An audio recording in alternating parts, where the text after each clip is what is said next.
Hiya, Fred. I was trying to get a hold of you. Park your hat and grab a chair, huh? I just got your message, Jack. What's it all about?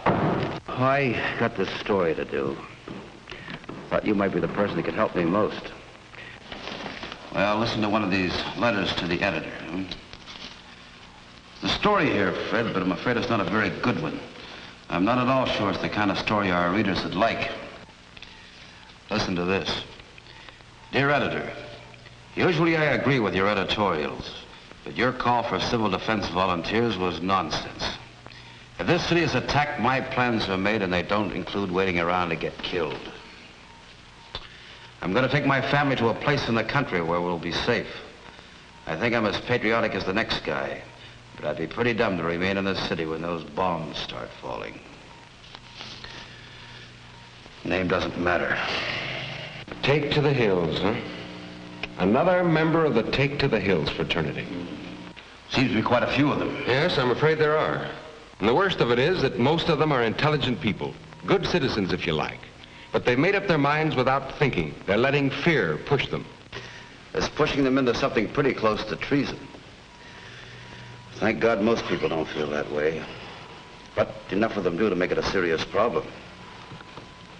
You know, there's really nothing to be gained by turning tail and running after an enemy attack. First of all, the highways would be about the most dangerous place you could be.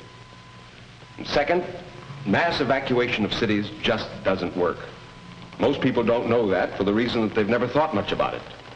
And the third reason is the simplest of all. If war comes and we desert our cities, we've lost the war.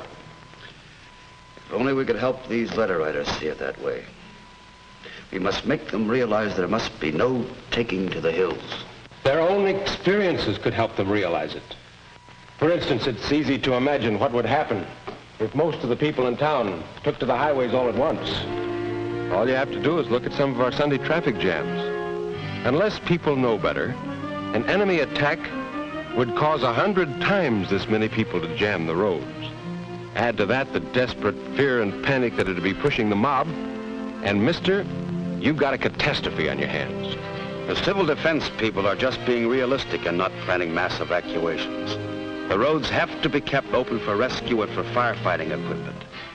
That means every car which is not officially authorized will have to be stopped and moved out of the way. As long as I live, I won't forget what happened in the last war when some European people took the hills. I saw miles after miles of refugees trying to get away from cities under attack. All they did was choke up the road, so hardly anything could move. Even they couldn't get very far. This happened many, many times and in many different cities. It could happen in our cities.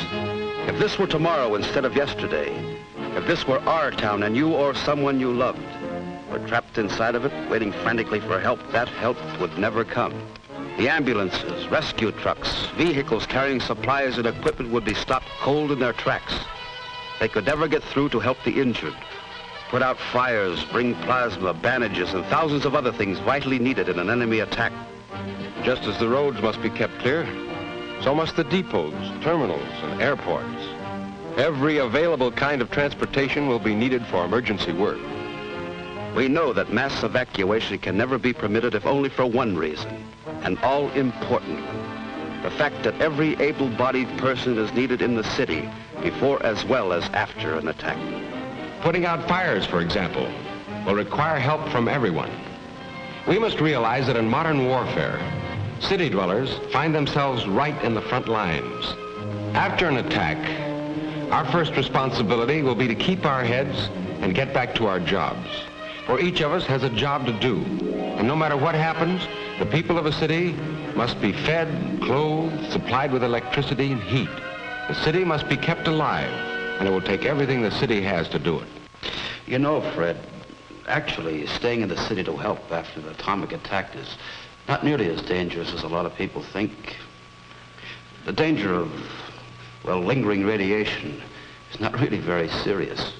After an atomic airburst, the danger of radiation and falling debris is over within a minute and a half. Over and above that, we know from the experience of London, Berlin, and other European cities that people didn't even want to leave their city. Most of those who did leave soon began trickling back into town. Of course, a few people should be evacuated. Small children, the aged, the infirm, so on. These people should be moved voluntarily by their families, not during an attack, of course. But the able-bodied person must stay and help. Modern warfare has no respect at all for civilians. Like it or not, each of us has his share of fighting to do, his share of danger to face. Running away from that duty would be desertion, pure and simple. In the Army, it would mean court-martial. As a civilian, it would not only be treasonable, but it would mean having to live with the knowledge that in deserting your responsibility, you failed yourself, your family, your friends, your city.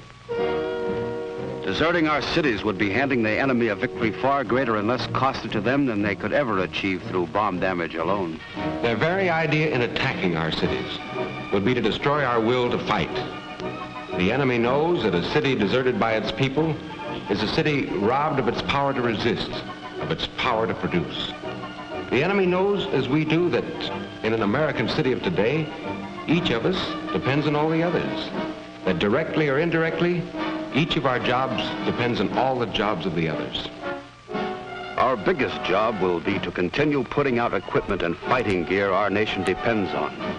To desert would be to throw away our most feared weapon, America's power to produce. There's no getting away from it. When the time comes, each one of us must stay in our cities and fight. I wish there was some other way, but there isn't.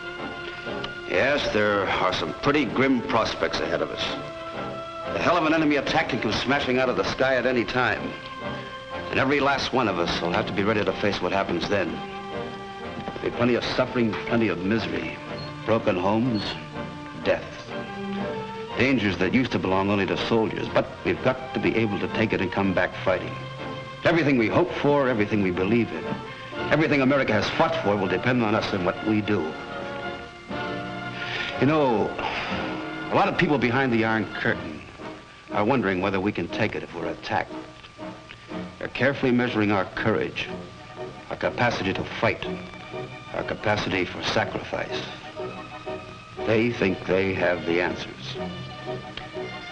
Well, you and I and every American has to examine their minds and hearts and come up with a few answers of their own. The question is, have Americans got the guts? Have you got the guts?